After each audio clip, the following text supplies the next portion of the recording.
পূর্বের দিন আর না। পৃথিবীতে বহু ঘটনা আছে, মাত্র রাজনৈতিক দল গঠন করে 3 মাসের মাথায় ম্যাক্রো ফ্রান্সের মতো জায়গায়, সে একটা ব্যাংকার ছিল, 3 মাস আগে দল গঠন করছে, অনেক জানু জানু দলকে পরাজিত করে ফ্রান্সের ক্ষমতায় আসে। এই ভারতের দিল্লিতে যিনি মুখ্যমন্ত্রী আছেন, কেজরিওয়ালের নাম শোনেন নাই? কেজরিওয়াল সাহেব ভারতের সেই দাদাদেরকে মোকাবেলা করে দিল্লির মতো জায়গায় শাসন পরিচালনা করছেন, আবার নতুন নির্বাচন তাদের হচ্ছে। সুতরাং আমি আগে কি ছিলাম তা ভুলে যান, এখন জনগণ আপনাকে কিভাবে দেখে এটা বুঝেন। এখন জনগণ দেখবে এই বিপ্লব উত্তর কারা বাংলাদেশকে সঠিকভাবে চালাতে পারবে। আচ্ছা, জামাত ইসলামীর এত বড় দল, আলহামদুলিল্লাহ, মাশাআল্লাহ, এই যে একটা ওয়ার্ডের প্রোগ্রাম, এটা জাস্ট একটা প্রশাসনিক ওয়ার্ডের প্রোগ্রাম। তো জামাত ইসলামীর এত লোক ওয়ার্ডে ওয়ার্ডে, এখানে কি সব আসছে? সব তো আসেনি। আমাদের শুভাকাঙ্ক্ষী বন্ধু আরো এর চেয়ে দ্বিগুণ 3 গুণ আছে। তো এত বড় দল সারা বাংলাদেশে একটা জায়গায় জামাতের কোন লোক চাঁদাবাজি করে না, টেন্ডারবাজি করে না, কোন করে না, দর্শন করে না, এটা কিভাবে সম্ভব? সম্ভব, এই দলে একটা ডিসিপ্লিন আছে, এই দলে একটা সিস্টেম আছে, এই দলে আল্লাহর ভয় আছে, এই দলে আখিরাতের চিন্তা আছে। এই জন্য এই দলের পক্ষে এটা করা সম্ভব। এই ধরনের দল যদি বাংলাদেশের ক্ষমতায় আসে, বাংলাদেশ থেকে দুর্নীতি বিদায় দিতে আমাদের 3 থেকে 5 বছর সময় লাগবে। বাংলাদেশ থেকে বেকারত্ব দূর করতে আমাদের 5 বছরের বেশি সময় লাগবে না। 5 বছরের বেশি লাগলে পরের বার আপনারা আমাদের ভোট দিয়েন না। 5 বছর যাকাত ভিত্তিক অর্থনীতি চালু করে ছাত্র, যুবক, কৃষক, শ্রমিক, আবাল, বৃদ্ধ, বনিতা সবাইকে আমরা স্বয়ং সম্পূর্ণ করে দেব ইনশাআল্লাহ। বাংলাদেশে আমরা এমন একটা ব্যবস্থা করব, এখানে মানুষ মানুষকে ভালোবাসবে, এখানে মানুষ মানুষকে ঘৃণা করবে না, এখানে মানুষ মানুষকে মানুষের পাশে দাঁড়াবে।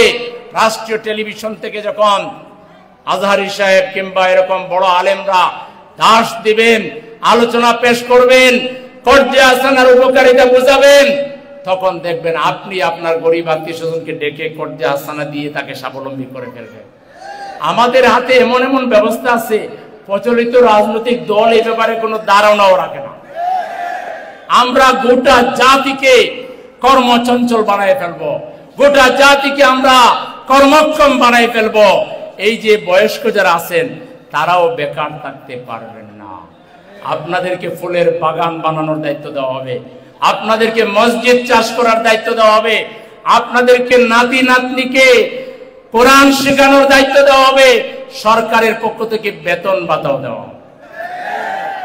দেখবেন শিশু থেকে বৃদ্ধ পর্যন্ত আবাল বৃদ্ধ বনিতা কর্মচঞ্চল হয়ে উঠবে, কেউ অস্থিরতার মধ্যে থাকবে না। চুরি ডাকাতি ছিনতাই রাজধানীর তো কোনো প্রশ্নই নাই। চোর ডাকাত ছিনতাই কারীদেরকে ডেকে সমাবেশ করে এদের কথা শুনবো, এদেরকে ভালো করে খাওয়াবো, এদেরকে বোঝাবো, এদেরকে বিহিত ব্যবস্থা করে দিব, তোমার কি লাগে নিয়ে যাও।